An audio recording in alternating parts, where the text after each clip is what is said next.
1977ನಲ್ಲೇ ನಾನು ನಮ್ಮ ಒಂದು ವೆಹಿಕಲ್ ಇತ್ತು, ಎಲ್ಲ ಎಕ್ಸ್ಟೆನ್ಷನ್ ಏರುಗಳಿಗೆ ಹೋಗಿ ಅವ್ರಿಗೆ ಏನು ಬೇಕು ಇಂಡೆಂಟ್ ಅಂತ ಕೇಳಿ ಆ ಸಪ್ಲೈ ಮಾಡತಕ್ಕಂಥ ನ್ಯೂ ಥಿಂಕಿಂಗ್ ಥಾಟ್ ಆವಾಗಲೇ ನಾವು ಕೊಟ್ವಿ. 1977ನಲ್ಲೇ ಕೊಟ್ವಿ. ಸೊ 1989 ವರ್ಷ ಇದಾದಮೇಲೆ ಒಂದು ಕಾಂಗ್ರೆಸ್ ಸರ್ಕಾರ ಇತ್ತು. ಬಂಗಾರಪ್ಪನವರು, ವೀರೇಂದ್ರ ಪಾಟೀಲರು, ವೀರಪ್ಪ ಮೊಯ್ಲಿಯವರು. ಬಟ್ ಆ ವರ್ಷದಲ್ಲಿ ಜನರಿಗೆ ಯಾವುದೋ ಸರಿಯಾದ ರೀತಿ ನಾವು ವರ್ತನೆ ಆಗಿಲ್ಲೋ ಏನು ಕತೆ ಅಂತೇಳಿ ನಾವು ಈ ಬ್ರ್ಯಾಂಡ್ ಬಳ್ಳಾರಿ ಮಾಡಲಿಕ್ಕೆ ಹೊಟ್ಟಿರ್ತಕ್ಕಂಥ ಜನತಾ ಬಜಾರಿಂದ ನೀವು ಪ್ರಾರಂಭ ಮಾಡಿರ್ತಕ್ಕಂಥ ಜೀವನ ಇಲ್ಲಿವರೆಗೆ ಬಂದು ಹೇಗೆ ತಲುಪಲಿಕ್ಕೆ ಯಾವ ರೀತಿ ಎಫರ್ಟನ್ನು ಹಾಕಿ ಬರೀ ಟೂರಿಸಮ್ ಮೇಲೆ ಅವರು ದೇಶ ನಡೆಸ್ತಾ ಇದೆ. ಸಾವಿರಾರು ಜನ ಹೋಗಿ ಆ ದೇಶಕ್ಕೆ ಅದ್ರ ಮೇಲೆ ನಡೀತದೆ. ನಮ್ಮದು ಆ ಪ್ರದೇಶಕ್ಕಿಂತ ಅತಿ ಸುಂದರವಾದಂಥ ಜಾಗ ನಮ್ಮ ಕರ್ನಾಟಕವಾಗಿದೆ. ಇದನ್ನು ನೀವು ಡೆವಲಪ್ ಮಾಡಬೇಕು ಅಂತಂತೇಳಿ ಅದ್ರ ಬಗ್ಗೆ ಹೇಳಿದ್ವಿ. ಇದನ್ನು ನಾವು ಎಕ್ಸ್ಪೆಕ್ಟ್ ಮಾಡಲಿಲ್ಲ ಎಷ್ಟು ಅಮೌಂಟ್ ಬೇಕಾಗ್ತದೆ ಏನಿಲ್ಲ ಅಂತ. ಸುಮಾರು 55,000 ಕೋಟಿ ರೂಪಾಯಿ ಈ ಯೋಜನೆಗಳಿಗೆ, ಈ ಗ್ಯಾರಂಟಿ ಯೋಜನೆಗಳಿಗೆ ಬೇಕಾಗ್ತದೆ. ಕೇಂದ್ರ ಸರ್ಕಾರದಲ್ಲಿ ಕಾಂಗ್ರೆಸ್ ಮನಮೋಹನ್ ಸಿಂಗ್ ಇದ್ದಾಗ ಇಡೀ ಭಾರತ ದೇಶದ ರೈತರ ಸಾಲ 72,000 ಕೋಟಿ ರೂಪಾಯಿ ಮಾಫಿ.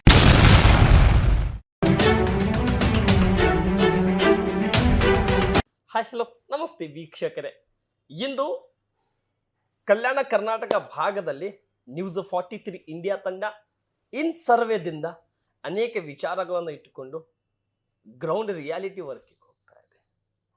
ಗ್ರೌಂಡ್ ರಿಯಾಲಿಟಿ ವರ್ಕಿಗೆ ಹೋಗ್ತಾ ಇರೋಂಥ ವಿಷಯಗಳನ್ನು 2.5 ವರ್ಷದ ರಾಜ್ಯ ಸರ್ಕಾರ, 11.5 ವರ್ಷದ ಕೇಂದ್ರ ಸರ್ಕಾರ, 1.5 ವರ್ಷದ BJP JDS ರಾಜ್ಯ ಮತ್ತು ಕೇಂದ್ರ ಮೈತ್ರಿಯಾಗಿ ಮುಂದುವರಿತಾರಂಥ ವಿಷಯಗಳನ್ನಾಗಿರಲಿ, ಮತ್ತು ರಾಜ್ಯ ಸರ್ಕಾರದ 5 ಗ್ಯಾರಂಟಿ ಜೊತೆಯಲ್ಲಿ 134 ಪ್ಲಸ್ ಇಂಡಿಪೆಂಡೆಂಟು ಮತ್ತು ಬೈ ಎಲೆಕ್ಷನ್ನಲ್ಲಿ ಗೆದ್ದಿರ್ತಕ್ಕಂಥ 140 ಸ್ಥಾನ ಪಡೆದಿರ್ತಕ್ಕಂಥ ರಾಜ್ಯ ಸರ್ಕಾರದ 5 ಗ್ಯಾರಂಟಿ ಜೊತೆ ಮತ್ತು ಡೆವಲಪ್ಮೆಂಟ್ ಆಧಾರಿತ ವಿಷಯಗಳನ್ನು ಇಟ್ಟುಕೊಂಡು ಕ್ಷೇತ್ರದಲ್ಲಿ ಜನಸಾಮಾನ್ಯರ ವಿಚಾರಧಾರೆಗಳನ್ನು ಮತ್ತು ವಿಶೇಷವಾಗಿ ವೋಟ್ ಚೋರ್ ವಿಷಯಗಳನ್ನು, EVM ಬದಲವಾಗಿ ಬ್ಯಾಲೆಟ್ ಪೇಪರ್ ಬರಬೇಕಾಗಿರ್ತಕ್ಕಂಥ ಕೂಗುಗಳನ್ನು, ಮತ್ತು ನರೇಂದ್ರ ಮೋದಿ 11 ವರ್ಷದಿಂದ ನಮಗೇನು ಮಾಡಿದ್ದಾರೆ ಅನ್ನುವಂಥ ವಿಷಯಗಳನ್ನು ಇಟ್ಟುಕೊಂಡು ನ್ಯೂಸ್ 43 ಇಂಡಿಯಾ ತಂಡ ಇನ್ ಸರ್ವೇದಿಂದ ಇವೆಲ್ಲ ಲೆಕ್ಕಾಚಾರಿನಲ್ಲಿ ಸಮೀಕ್ಷೆ ಮತ್ತು ಗ್ರೌಂಡ್ ವರ್ಕಿಗೆ ಹೋಗ್ತಾ ಇದೆ.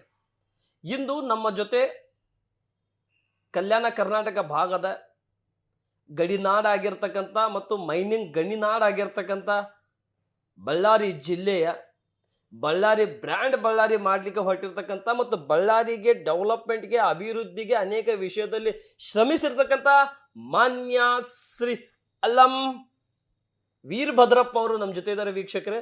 ಇವರು ಮುತ್ಸದ್ದಿ ರಾಜಕಾರಣಿ, ಹಿರಿಯರಾಗಿ ಈ ಕ್ಷೇತ್ರಕ್ಕೆ ಏನು ಮಾಡಬಲ್ಲೆ ಅನ್ನುವಂಥ ಆವಾಗಿನ ಸಂದರ್ಭದಲ್ಲಿ ಇವರು ಮಾಡಿರ್ತಕ್ಕಂಥ ವಾಕ ಚತುರ್ಯಗಳನ್ನು ಮತ್ತು ಕ್ಷೇತ್ರ ಕೊಟ್ಟಿರ್ತಕ್ಕಂಥ ಸಮಯ, ಕ್ಷೇತ್ರ ಕೊಟ್ಟಿರ್ತಕ್ಕಂಥ ಮೀಸಲವಾಗಿರ್ತಕ್ಕಂಥ ರಿಸರ್ವೇಷನ್ ಡೆವಲಪ್ಮೆಂಟ್ಗಳನ್ನು ಇವೆಲ್ಲ ಲೆಕ್ಕಾಚಾರಿನಲ್ಲಿ ನಮ್ಮ ಜೊತೆ ಅಲಂ ವೀರಭದ್ರಪ್ಪನವರಿದ್ದಾರೆ. ಬನ್ನಿ ವೀಕ್ಷಕರೇ, ಅವ್ರ ಜೊತೆ ಮಾತನಾಡೋಣ. ಈ ಸಂದರ್ಶನ ಜೊತೆಯನ್ನು ಪ್ರಾರಂಭ ಮಾಡೋಣ. ಸರ್ ನಮಸ್ಕಾರ. ನಮಸ್ಕಾರ. ಚೆನ್ನಾಗಿದ್ದೀರಾ ಸರ್? ಚೆನ್ನಾಗಿದ್ದೀನಿ. ನಿಮ್ಮ ಕಲ್ಯಾಣ 43 ಏನು ಚಾನಲ್ ನಡೆಸ್ತಿದ್ದೀರಿ, news 43 India. News 43 India. Yes sir.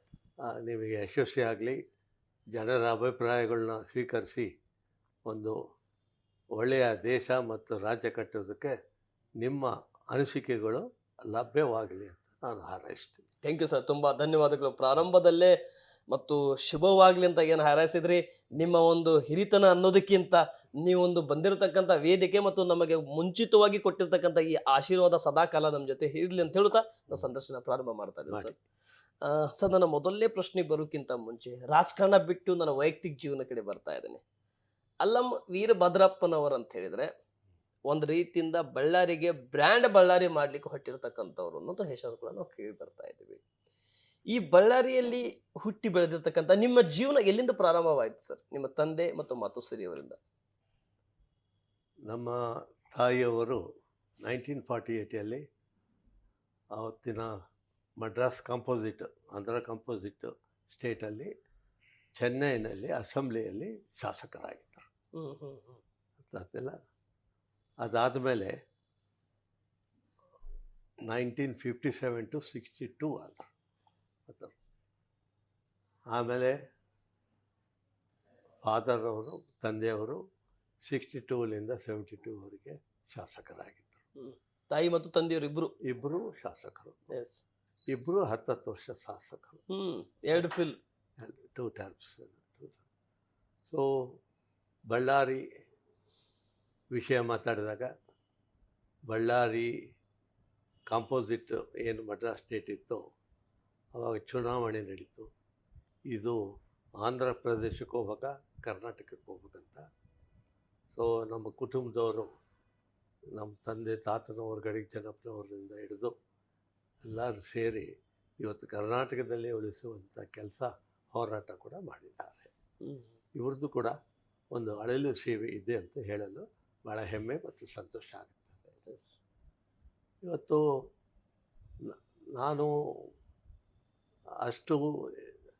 ನಾನು ಕಾಲೇಜಿನಲ್ಲಿ ಎಲ್ಲದಲ್ಲಿ ಭಾಳ ಸೋಷಿಯಲ್ಲಾಗಿ, ಸೆಕ್ರೆಟರಿಯಾಗಿ ಕಾಲೇಜಲ್ಲಿ ಭಾಳ ಆ್ಯಕ್ಟಿವ್ ಆಗಿದ್ದೆ.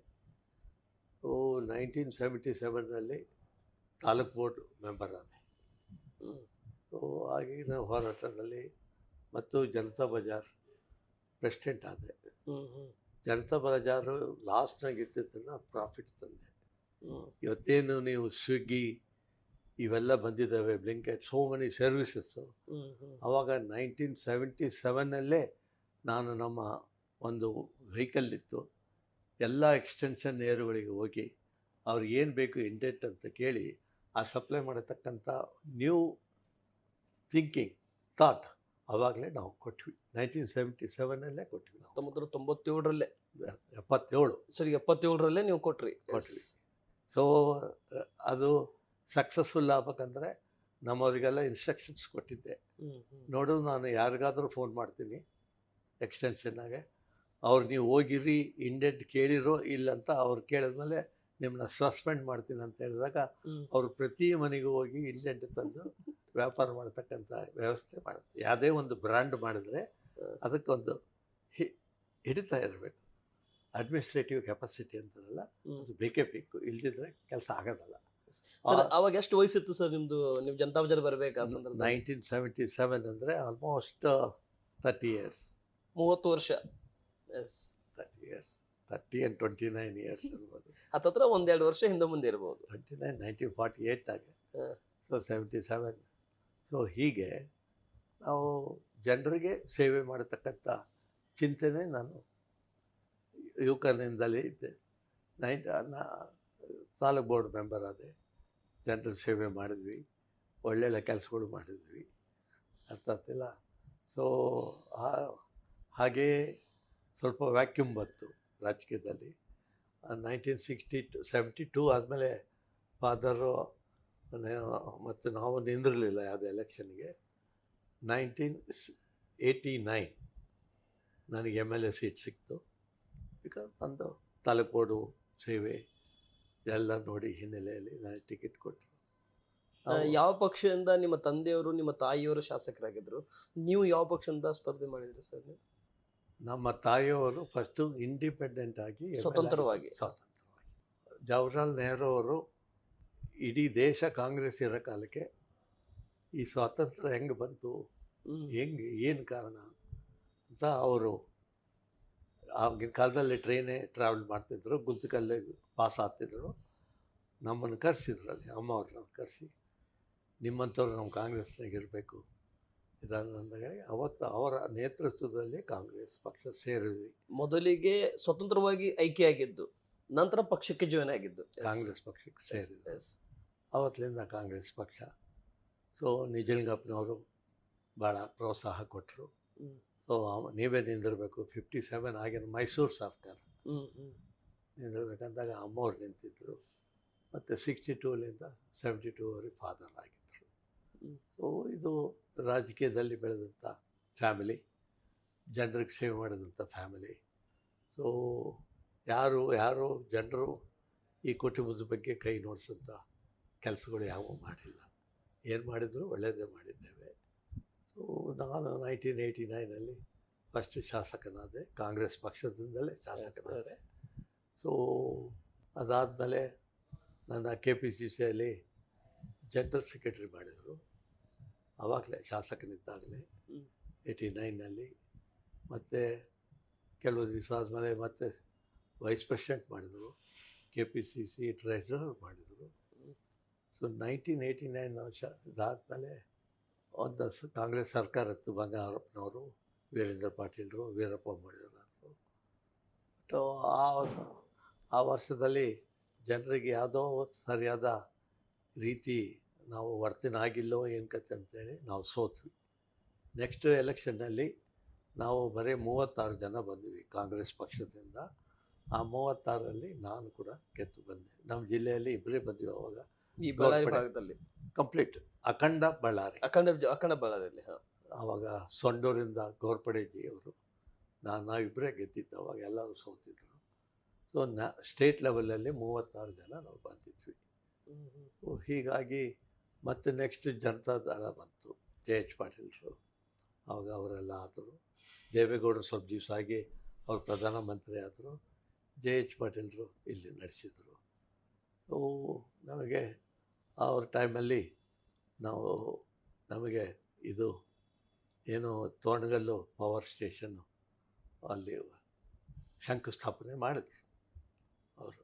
ಅವರು ನನ್ನ ಬಗ್ಗೆ, ನಮ್ಮ ಕುಟುಂಬದ ಬಗ್ಗೆ ಭಾಳ ಪ್ರೀತಿ ಇದ್ದದ್ದು ಅವರು. JH ಪಾಟೀಲರು ಅವರು ಚೀಫ್ ಮಿನಿಸ್ಟರ್, ಜನತಾ ದಳದ ಚೀಫ್ ಮಿನಿಸ್ಟರ್ ಆಗಿದ್ದರು ಕೂಡ ತಮ್ಮ ಆವತ್ತು ಏನು ಶಂಕುಸ್ಥಾಪನೆಗೆ ಬಂದಿದ್ದರು ಅವತ್ತು ಜನರಿಗೆ, ನೋಡು ಅಲ್ಲಂ ವೀರಭದ್ರಪ್ಪ ಒಳ್ಳೆಯದಾನೆ, ನಾನು ಜನತಾ ದಳದ ಮುಖ್ಯಮಂತ್ರಿ, ಆದರೂ ನಿಮ್ಗೆ ಹೇಳ್ತೀನಿ ಇದನ್ನೇ ಗೆಲ್ಲಿಸ್ರಿ ಅಂತ ಅಂತ ಆತ್ಮೀಯತೆ, ಪ್ರೀತಿ ಮತ್ತು ಒಂದು ಬಾಂಧವ್ಯದ ಸಂಬಂಧ.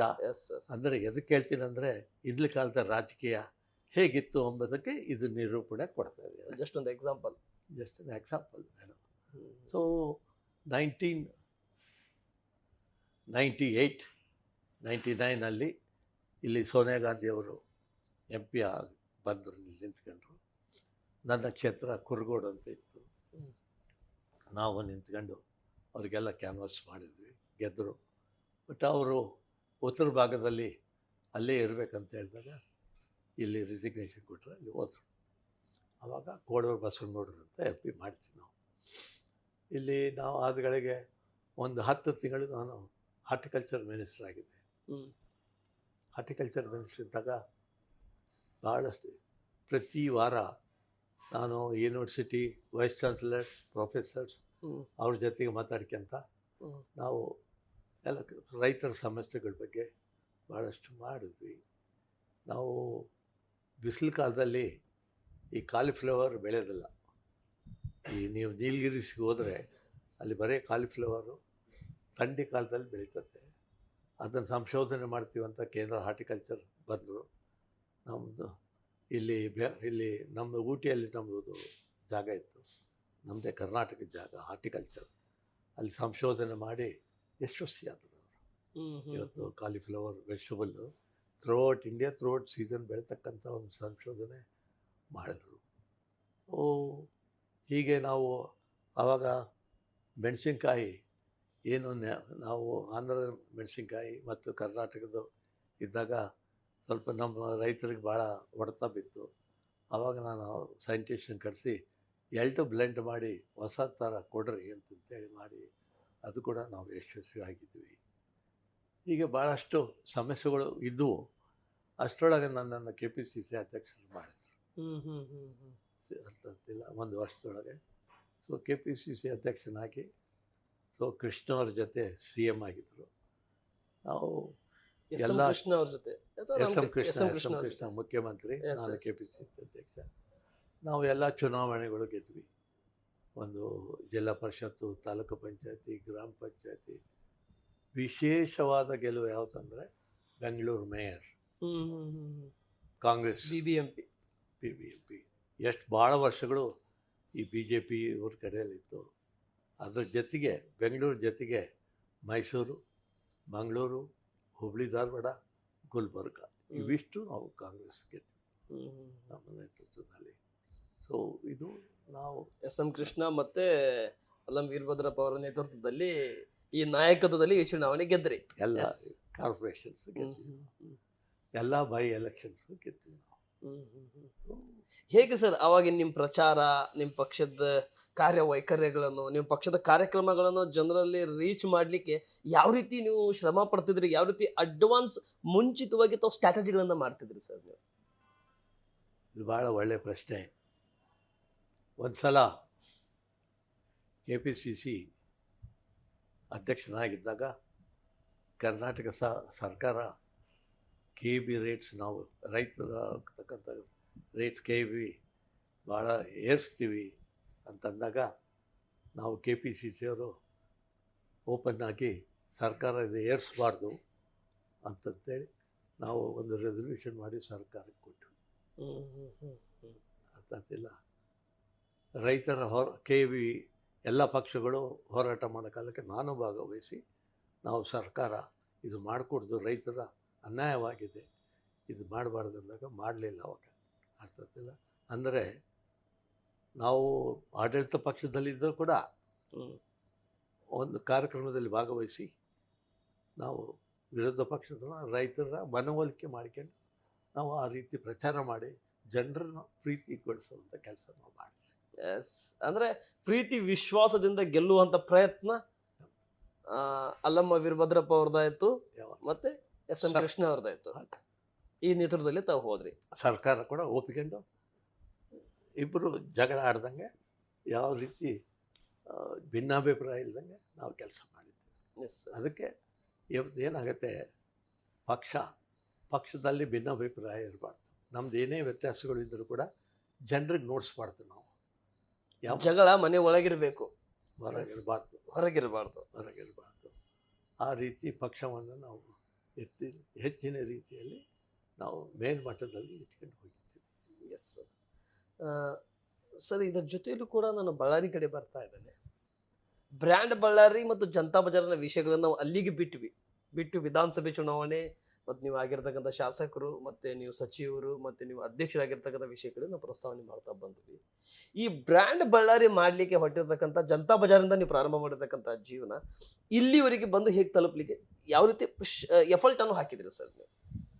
ಈಗ ಬಳ್ಳಾರಿಯಲ್ಲಿ ಒಂದಾನೊಂದು ಕಾಲದಲ್ಲಿ ಬಳ್ಳಾರಿಗೆ ನಾವು ನಮ್ಮ ಹೆಣ್ಣು ಮಕ್ಕಳನ್ನು ಮದುವೆ ಮಾಡಿಕೊಡಿಸೋದಲ್ಲ, ಬಳ್ಳಾರಿಗೆ ಯಾರು ಕೊಡೋದಲ್ಲ ಅಂತ ಒಂದು ಬ್ರ್ಯಾಂಡ್ ಇತ್ತು. ಇಲ್ಲಿ ಕುಡಿ ನೀರಿನ ಅಭಾವ, ಕೊರತೆ ಅರ್ಥ ಆಗ್ತಿಲ್ಲ.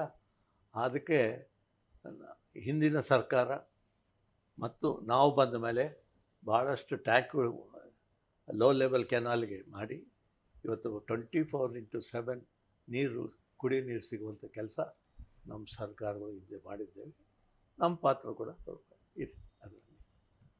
ಬಳ್ಳಾರಿ ಬ್ರ್ಯಾಂಡ್ ಮಾಡೋ ಕಾಲಕ್ಕೆ ಇವತ್ತು ಸೋನಿಯಾ ಗಾಂಧಿ ಪ್ಯಾಕೇಜ್ ಕೊಟ್ಟು 5,000 ಕೋಟಿ, ನಾವು ಏನು ತವಣಗಲ್ ಪವರ್ ಸ್ಟೇಷನ್ ಇದೆ ಅದು ಬಳ್ಳಾರಿ ಜಿಲ್ಲೆಗೆ ಒಂದು ದೊಡ್ಡ ಅಸೆಟ್ ಇದೆ.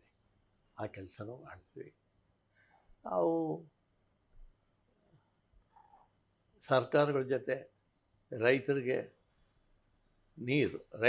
ನೀರು ಕೊರತೆ ಆಗಬಾರ್ದಂತ ಯಾವುದೇ ಮುಖ್ಯಮಂತ್ರಿ ಇದ್ದರೂ ಕೂಡ ಅವ್ರ ಜೊತೆಗೆ ಮನವೊಲಿಕೆ ಮಾಡಿ ರೈತರ ಸಮಸ್ಯೆ ಅವ್ರ ಮುಂದೆ ಹೋಗಿ ನಾವು ಇರತಕ್ಕಂಥ ಸಮಯದಲ್ಲಿ ರೈತರಿಗೆ ಯಾವ ಥರ ನೀರಿನ ಕೊರತೆ ಇಲ್ಲದಂಗೆ ನಾವು ಆ ಕೆಲಸವನ್ನು ಯಶಸ್ವಿಯಾಗಿ ಮಾಡಿದ್ದೇವೆ ಎಂಬುದು ಹೇಳಲು ಹೆಮ್ಮೆಕಿನ ಸಂತೋಷವಾಗ್ತದೆ. ಎಸ್ ಸರ್, ಸಂತೋಷದಿಂದ ಮಾಡಿರ್ತಕ್ಕಂಥ ಕೆಲಸ ಇಷ್ಟು ನೆಮ್ಮದಿ ಸಿಗುತ್ತಲ್ಲ ಸರ್, ಅನ್ಕೊಂಡಿರ್ತಕ್ಕಂಥ ಕೆಲಸ ಸಕ್ಸಸ್ ಆದರೆ? ಹೌದು, ನೆಮ್ಮದಿ.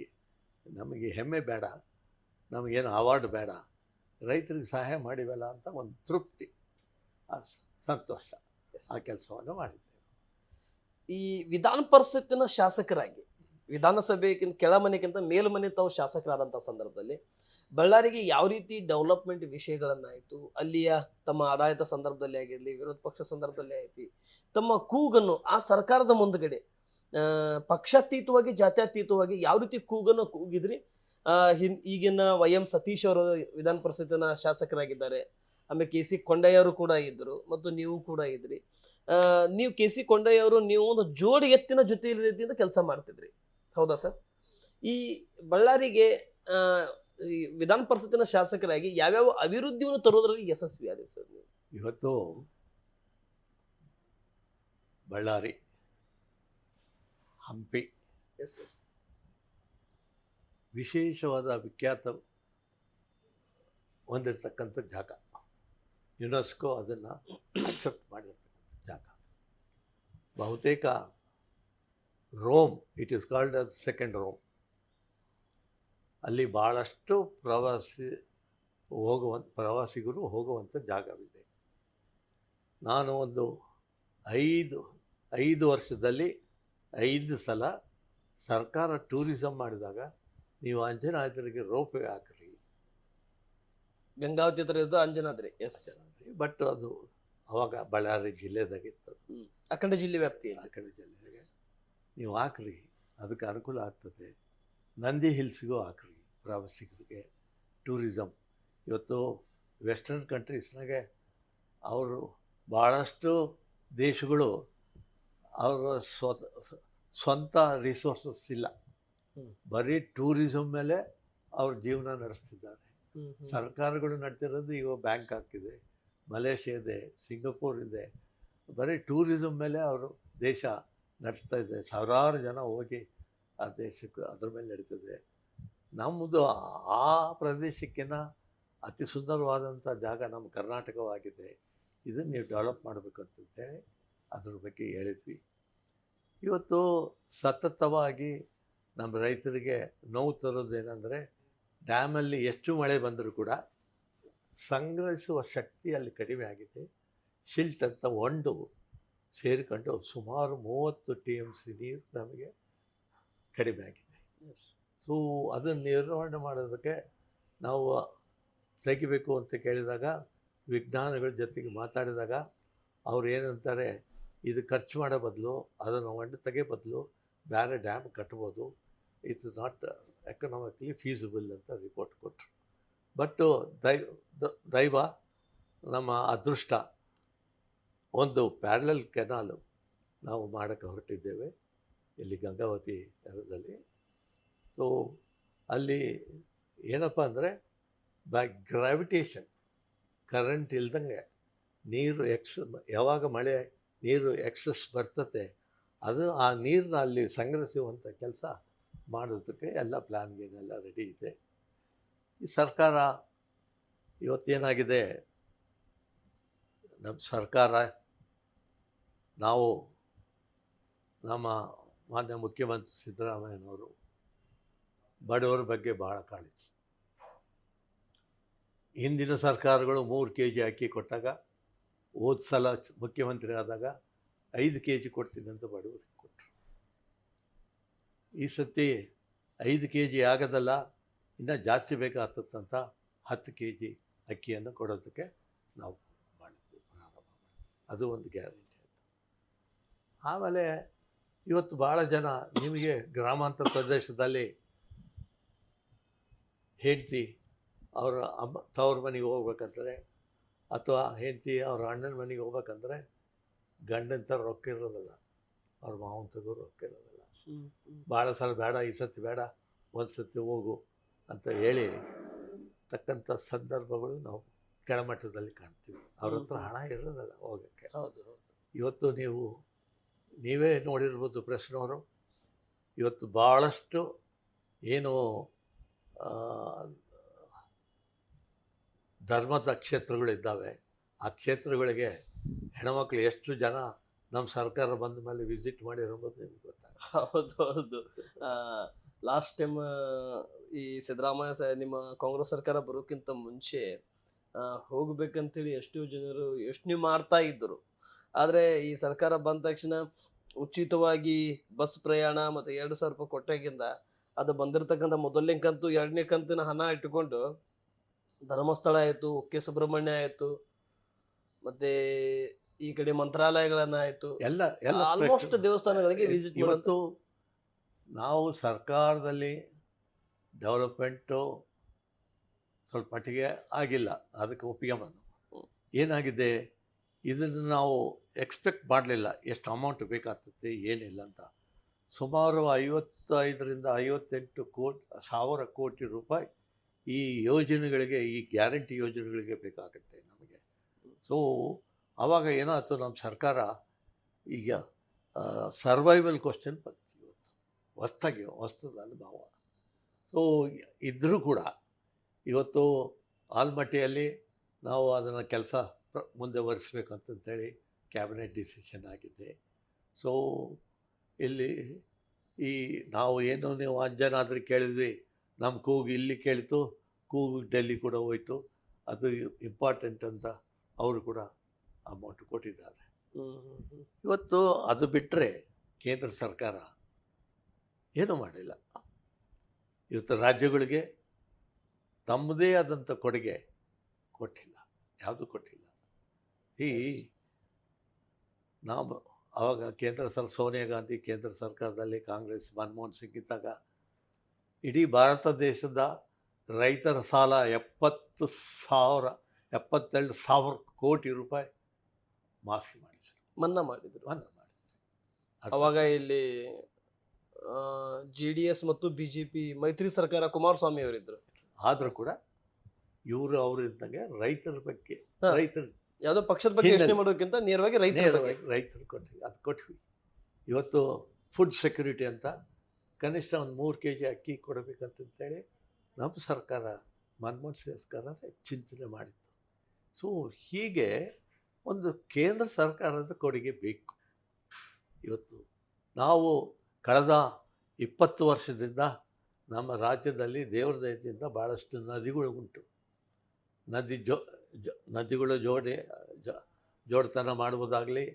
ಜೋಡಣೆ ಮಾಡುವುದಾಗಲಿ ಅಥವಾ ಅಲ್ಲಿರ್ತಕ್ಕಂಥ ಡ್ಯಾಮ್ಗಳು ಕಟ್ಟುವುದಾಗಲಿ, ಹೆಚ್ಚಿನ ಕೆಪಾಸಿಟಿ ಮಾಡುವುದಾಗಲಿ ಭಾಳಷ್ಟು ಪಕ್ಷದಲ್ಲಿದೆ.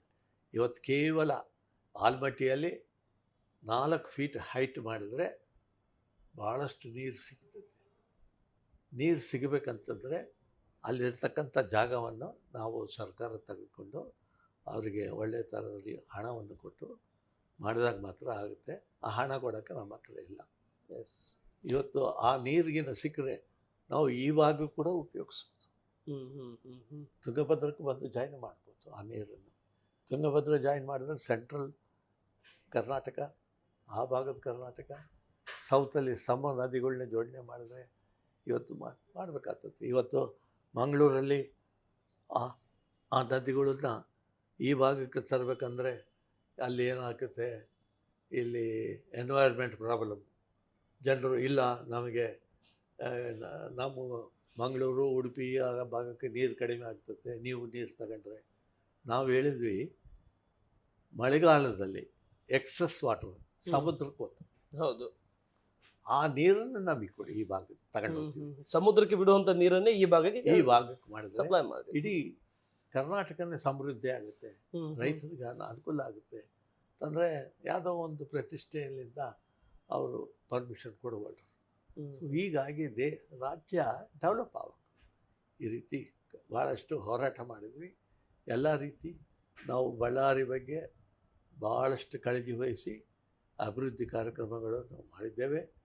ಇದು ಅತಿ ಮುಖ್ಯವಾಗಿ ಡ್ಯಾಮ್, ತುಂಗಭದ್ರಾ ಡ್ಯಾಮ್. ಅದಕ್ಕೆ ಒಂದು ಬ್ಯಾಲೆನ್ಸಿಂಗ್ ರಿಸರ್ವೇರ್ ಎಲ್ಲ ನವಿಲ್ ಅಂತ ಒಂದು ಹಳ್ಳಿಯಲ್ಲಿ ಮಾಡಿದ್ದಾರೆ. ಅದು ಏನಾಗಿದೆ, ಅದು 5,000 ಕೋಟಿ ಇತ್ತು, ಈಗ 12,000 ಕೋಟಿ ಆಗಿದೆ. ಇನ್ನೊಂದು 4-5 ವರ್ಷ ಬಿಟ್ಟರೆ 20,000 ಕೋಟಿ ಆಗುತ್ತೆ. ಆಮೇಲೆ ಮಾಡೋದಂಗೆ ಆಗಿಬಿಡ್ತೀವಿ.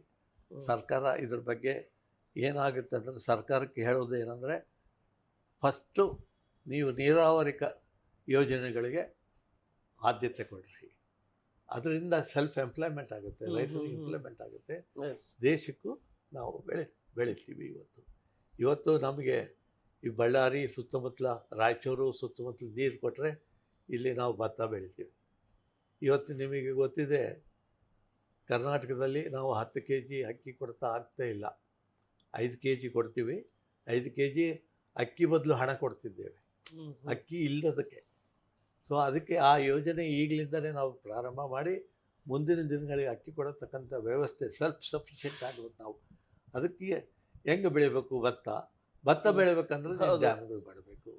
ಇದು ಕತೆ. ಇವತ್ತು ನಮ್ಮ ರಾಜ್ಯ ಒಂದಲ್ಲ, ದೇಶಕ್ಕೂ ನಾವು ಅಕ್ಕಿ ಕೊಡಬೇಕಾಗ್ತದೆ. ಕೆಲವು ರಾಜ್ಯಗಳಿಗೆ ಬೆಳೆಯೋದಿಲ್ಲ ಭತ್ತ, ಸೊ ಆ ರಾಜ್ಯಗಳಲ್ಲಿ ಚಿಂತನೆ ಇಟ್ಕೊಂಡು ಇವತ್ತು ಕೇಂದ್ರ ಸರ್ಕಾರ ಇದನ್ನು ಫಸ್ಟ್ ಮಾಡೋದು ಪ್ರಿಯಾರಿಟಿ. ಅಗ್ರಿಕಲ್ಚರಿಂದ ಯಾವ್ದು ಲಾಭ, ಯಾವುದಿಲ್ಲ ಅಂತಂತೇಳಿ ಆಲೋಚನೆ ಮಾಡಬೇಕು. ನಿನ್ನೆ ಒಬ್ಬ ಆಂಧ್ರ ಅಗ್ರಿಕಲ್ಚರ್ ಮಿನಿಸ್ಟ್ರು ಬಂದಿದ್ದರು, ಮಾಜಿ ಬಳ್ಳಾರಿಯಲ್ಲಿ ಮತ್ತು ಶಿವಮೊಗ್ಗ ಎಲ್ಲ ಜಿಲ್ಲೆಗಳಲ್ಲಿ ತಾಳೆ ಗಿಡ ಬೆಳೀತಿತ್ತು. ತಾಳೆ ಗಿಡದಿಂದ ಎಣ್ಣೆ ಮಾಡ್ತಿದ್ರು, ಪಾಮ್ ಆಯಿಲ್ ಮಾಡ್ತಿದ್ರು. ನಾನು ಹಾರ್ಟಿಕಲ್ಚರ್ ಮಿನಿಸ್ಟ್ರ್ ಇದ್ದಾಗ ಆ ವರ್ಷ ಏನಾಯ್ತು, ಮಲೇಷ್ಯಾದಿಂದ ಪಾಮ್ ಆಯಿಲು ಭಾಳ ಡಿಸ್ಕೌಂಟ್ ರೇಟಲ್ಲಿ ದೇಶಕ್ಕೆ ಕೊಡ್ತೀವಿ ಅಂತ ಹೇಳಿಬಿಟ್ರು. ಆವಾಗ ಈ ತಾಳೆ ಗಿಡ, ತಾಳೆ ಎಣ್ಣೆ ಮಾಡತಕ್ಕಂಥದ್ದು ಯಾರು ತಗೊಂಬರಿದ್ದಿಲ್ಲ ಪ್ರೊಸೆಸಿಂಗ್ ಮಾಡೋದು. ಆವಾಗ ರೈತರೆಲ್ಲ ನಾವು ಕಿತ್ತುಬಿಡ್ತೀವಿ ಅಂತಂದರು. 10 ವರ್ಷ ಬೆಳೆದಂಥ ಮರನ ನಾವು ಕಿತ್ತುಬಿಡ್ತೀವಿ ಅಂತ ಹೇಳಿದ್ರು. ಬೇಡ, ನಾವು ಪ್ರಯತ್ನ ಮಾಡ್ತೀವಿ ಅಂತ south India agriculture minister conference ನಮ್ಮ ಎಸ್.ಎಂ. ಕೃಷ್ಣ ಅವರ ಪರವಾನಿಗೆ ತಗೊಂಡು south India agriculture horticulture minister conference ಮಾಡಿ ನಾವೊಂದು ಡೆಲಿಗೇಷನ್ ತಗೊಂಡೋಗಿ ಡೆಲ್ಲಿಗೆ, ಕೇಂದ್ರ ಸರ್ಕಾರ ನಮ್ಮದಿದ್ದಿಲ್ಲ, ವಾಜಪೇಯಿ ಸರ್ಕಾರ ಇತ್ತು, ಅಲ್ಲಿ agriculture Nitish Kumar agriculture minister ಇದ್ದರು. ಹಿಂಗೈತೆ ಅಂದಾಗ ಆಯಿತು, ನೀವು 50% ಸ್ಟೇಟ್ ಕೊಡಲಿ, 50% ನಾವು ಕೇಂದ್ರ ಕೊಡ್ತೀವಿ ಅಂತ ಹೇಳಿದಾಗ ರೈತರಿಗೆ ಸಂತೋಷವಾಗಿ ಇವತ್ತು ಆ ತಾಳೆ ಬೆಳೆ ಉಳಿದಿದ್ದೀವಿ. ಎದಕ್ಕಂತಂದರೆ ಇವತ್ತು ತಾಳೆ ಬೆಳೆಸೋಕಂದ್ರೆ ಒಂದೇ ದಿವಸಕ್ಕೆ ಬೆಳೆಸೋದಾಗೋದಲ್ಲ.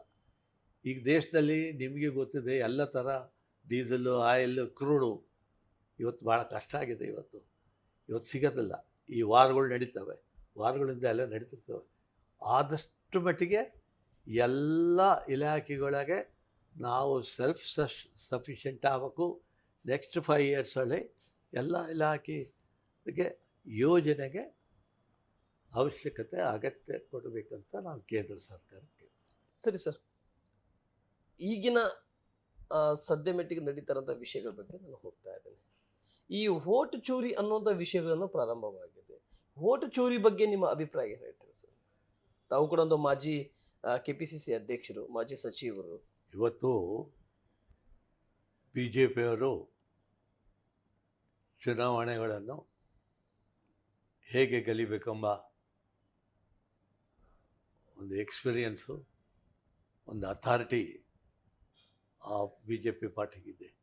ಅವರು ನಮಗೆ ಗೊತ್ತಿಲ್ಲದಂಗೆ ಪ್ರತಿ ಕ್ಷೇತ್ರದಲ್ಲಿ ಒಂದು 10-15% ವೋಟರ್ಸನ್ನು ಹೆಚ್ಚಿಗೆ ಮಾಡಿದ್ದಾರೆ.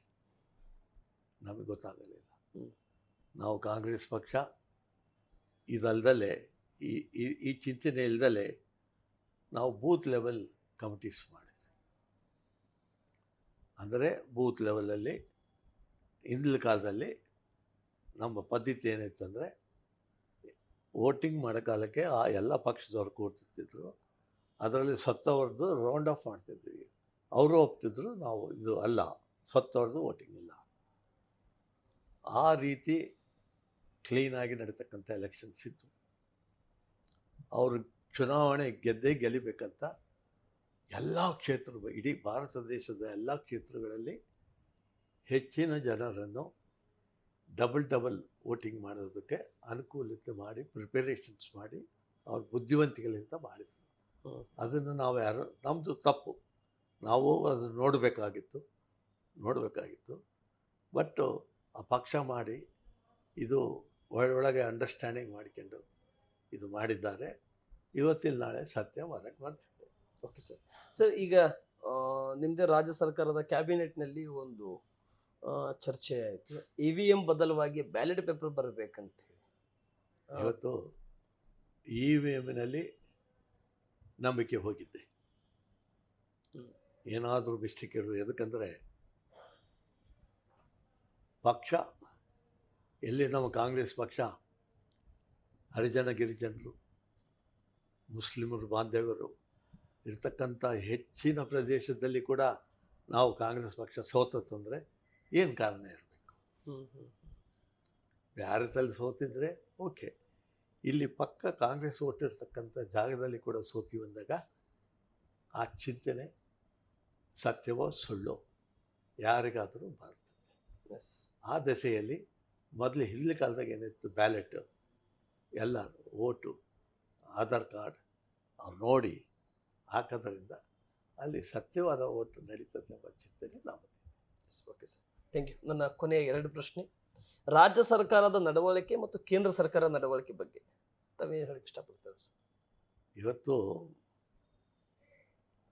ಕೇಂದ್ರ ಸರ್ಕಾರ, ರಾಜ್ಯ ಸರ್ಕಾರ, ನಮ್ಮ ರಾಜ್ಯ ಸರ್ಕಾರ ನಾವೇನು ಕಲ್ಯಾಣ ಕಾರ್ಯಕ್ರಮಗಳು ಮಾಡಿದ್ದೇವೆ ಆ ಹಿನ್ನೆಲೆ ಬಹಳ ಮಹತ್ವವಾದದ್ದಿದೆ. ನೀವು ಈಗ ಗೊತ್ತಿದೆ, ಕೆಲವು ರಾಜ್ಯಗಳಲ್ಲಿ ಊಟಕ್ಕಿಲ್ದಂಗೆ ಸಾವು ಬಂದಿದ್ದಾರೆ. ನಮ್ಮ ರಾಜ್ಯದಲ್ಲಿ ಅನ್ನಕ್ಕೆ ಕಡಿಮೆ ಆಗಬಾರ್ದು, ಸಾವು ಆಗಬಾರ್ದು ಎಂಬ ಚಿಂತನೆಯಿಂದ ನಾವು 10 kg ಯೋಜನೆ ಕೊಟ್ಟರು.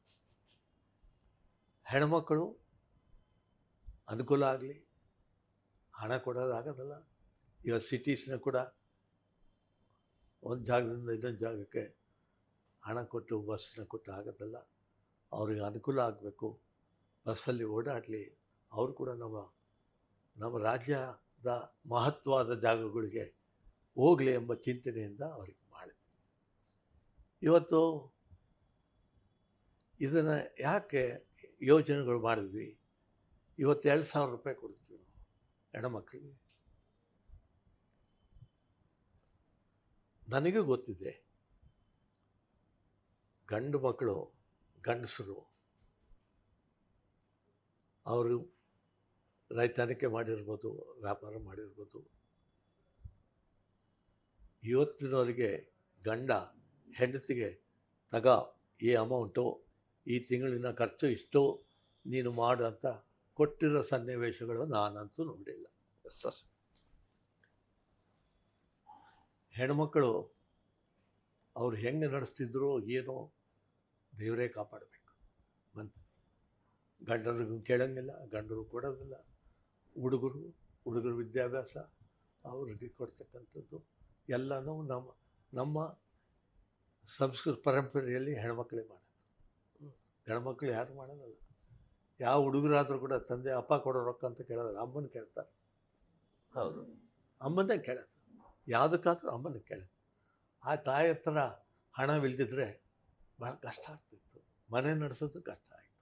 ಆ ಹಿನ್ನೆಲೆಯಲ್ಲಿ ನಮ್ಮ ಸರ್ಕಾರ ಹೆಣ್ಮಕ್ಳನ್ನ ಸಂತೋಷವಾಗಿರಬೇಕು, ಹೆಣ್ಮಕ್ಳು ಸಂತೋಷವಾಗಿದ್ದರೆ ಆ ಫ್ಯಾಮ್ಲಿ ಸಂತೋಷವಾಗಿರ್ತದೆ ಎಂಬ ದೊಡ್ಡ ಚಿಂತೆ, ಈ ಮಹತ್ವವಾದಂಥ ಚಿಂತನೆಯಿಂದ ನಾವು 2,000 ರೂಪಾಯಿ ಕೊಡ್ತೀವಿ. ನಮಗೇನು ಹೆಚ್ಚಾಗಿಲ್ಲ ರೊಕ್ಕ, ಆದರೆ ಇದನ್ನೆಲ್ಲ ಅರ್ಥಕೊಂಡೇ ನಾವು ಕೊಟ್ಟಿರೋದು, ಸುಮ್ಮನೆ. ಸರಿ ಸರ್, ಥ್ಯಾಂಕ್ ಯು. ಇಷ್ಟೊತ್ತಿನವರೆಗೆ ನಿಮ್ಮ ವಿಚಾರಧಾರೆಗಳನ್ನು ಮತ್ತು ನ್ಯೂಸ್ 43 ಇಂಡಿಯಾ ಮತ್ತು ಇನ್ ಸರ್ವೆ ಮುಖಾಂತರ ತಮ್ಮ ಬಿಡುವಾದಂಥ ಸಮಯದಲ್ಲಿ ಅನ್ನೋದಕ್ಕಿಂತ ನಿಮ್ಮ ಒಂದು ಬ್ಯುಸಿ ಶೆಡ್ಯೂಲ್ನಲ್ಲಿ ಕೂಡ ಇಷ್ಟೊತ್ತಿನವರೆಗೆ ನಮಗೆ ಸಮಯ ಮಾಡಿಕೊಟ್ಟಿದ್ದಕ್ಕೆ, ಅನೇಕ ವಿಷಯಗಳನ್ನು ತಮ್ಮ ಪೂಜ್ಯ ತಂದೆ ತಾಯಿಯವರು 2 ಬಾರಿ ಶಾಸಕರಾಗಿ ಮತ್ತು ನೀವು ಶಾಸಕರಾಗಿ, ಸಚಿವರಾಗಿ ಮತ್ತು ವಿಧಾನ ಪರಿಷತ್ತಿನ ಶಾಸಕರಾಗಿ, KPCC ಅಧ್ಯಕ್ಷರಾಗಿ, ಸರ್ಕಾರ ಸಂದರ್ಭದಲ್ಲಿ SM ಕೃಷ್ಣ ಜೊತೆಯಲ್ಲಿ ಜೋಡೆತ್ತಾಗಿ ಕೆಲಸ ಮಾಡತಕ್ಕಂಥ ವಿಷಯಗಳನ್ನು, ಎಲ್ಲ ವಿಷಯಗಳನ್ನು ನ್ಯೂಸ್ 43 ಇಂಡಿಯಾ ಮತ್ತು ಇನ್ ಸರ್ವೆ ಮುಖಾಂತರ ಹಂಚಿಕೊಂಡಿದ್ದಕ್ಕೆ, ನೀವು ಸಮಯ ಮಾಡಿಕೊಟ್ಟಿದ್ದಕ್ಕೆ ತುಂಬ ಧನ್ಯವಾದಗಳು. ಕೊನೆಯದಾಗಿ ನಮ್ಮ ನ್ಯೂಸ್ 43 ಇಂಡಿಯಾ ಮುಖಾಂತರ ನಿಮ್ಮ ಬಳ್ಳಾರಿ ಜನತೆಗೆ ಒಂದು ಸಂದೇಶ ಕೊಡೋದಾದರೆ ಆ ಒಂದು ಸಂದೇಶ ಏನು ಕೊಡ್ಲಿಕ್ಕೆ ಇಷ್ಟಪಡ್ತೀರಾ ಸರ್? ಬಳ್ಳಾರಿ ಜನರಿಗೆ ಸಂದೇಶ ಏನಂದರೆ, ನಮ್ಮ ಸರ್ಕಾರ, ಮಾನ್ಯ ಮುಖ್ಯಮಂತ್ರಿಗಳಾದ ಸಿದ್ದರಾಮಯ್ಯನವರು ಭಾಳಷ್ಟು ಅನುಭವಿತರಿದ್ದಾರೆ. ನಾವು ಏನು ಗ್ಯಾರಂಟಿಗಳು ಯೋಜನೆ ತಂದ್ವಿ ಕಾರ್ಯರೂಪದಲ್ಲಿ, ಸ್ವಲ್ಪ ಹಣದ ಕೊರತೆ ಆಗಿದೆ, ಇದು ಸತ್ಯ. ಹಣದ ಕೊರತೆ ಆಗಿದೆ ಅಂತ ನಾವು ಯಾವ ಗ್ಯಾರಂಟಿ ಸ್ಕೀಮ್ಗಳನ್ನು ನಿಲ್ಲಿಸಿಲ್ಲ, ನಿಂದಿಸೋದು ಇಲ್ಲ. ಅಲ್ಲ, ಮುಂದಿನ ದಿನಗಳಲ್ಲಿ ಯಾವ ರೀತಿ ಯೋಜನೆ ಮಾಡಬೇಕೆಂಬ ಆಲೋಚನೆ ಮಾಡಿ ಯಾವ ರೀತಿ ಹಣ ಗಳಿಸ್ಬೇಕಂತ, ಇವತ್ತಿನ ಈ ಪರಿಸ್ಥಿತಿಯಲ್ಲಿ ಏನು GST ಕಡಿಮೆ ಆಗಿದೆ, ಕರ್ನಾಟಕದಿಂದ ಏನು ಕಲೆಕ್ಷನ್ ಆಗ್ತಿತ್ತು, ಇವತ್ತು ಮೊನ್ನೆ ಕೇಂದ್ರ ಸರ್ಕಾರದ ನೀತಿಲಿಂದ ನಮ್ಮ ಕಲೆಕ್ಷನ್ ಕಡಿಮೆ ಆಗುತ್ತೆ. ನಮ್ಮ ಷೇರು ಇಲ್ಲಿಂದ ಕೊಡೋ ಕಾಲಕ್ಕೆ ಕಡಿಮೆ ಆದಾಗ ಬರತಕ್ಕಂಥ ಹಣ ಕೂಡ ಕಡಿಮೆ ಆಗುತ್ತೆ. ಸೊ ಪ್ರಪೋರ್ಷನೇಟ್ ರೇಟ್ ಕಡಿಮೆ ಆಗೋದ್ರಿಂದ ಸುಮಾರು 15,000 ಕೋಟಿ ರೂಪಾಯಿ ನಾವು ನಿರೀಕ್ಷೆ ಮಾಡೋದಕ್ಕಿಂತ ಮುಂದಿನ ದಿನಗಳಲ್ಲಿ ಕಡಿಮೆ ಆಗುತ್ತೆ. ಅದನ್ನು ಬ್ಯಾಲೆನ್ಸಿಂಗ್ ಮಾಡಬೇಕು, ನಮ್ಮ ಯೋಜನೆಗಳನ್ನ ಮುಂದುವರಿಸಬೇಕು. ಇದೆಲ್ಲ ಸ್ವಲ್ಪ ಸಮಯ ತಗುತ್ತದೆ.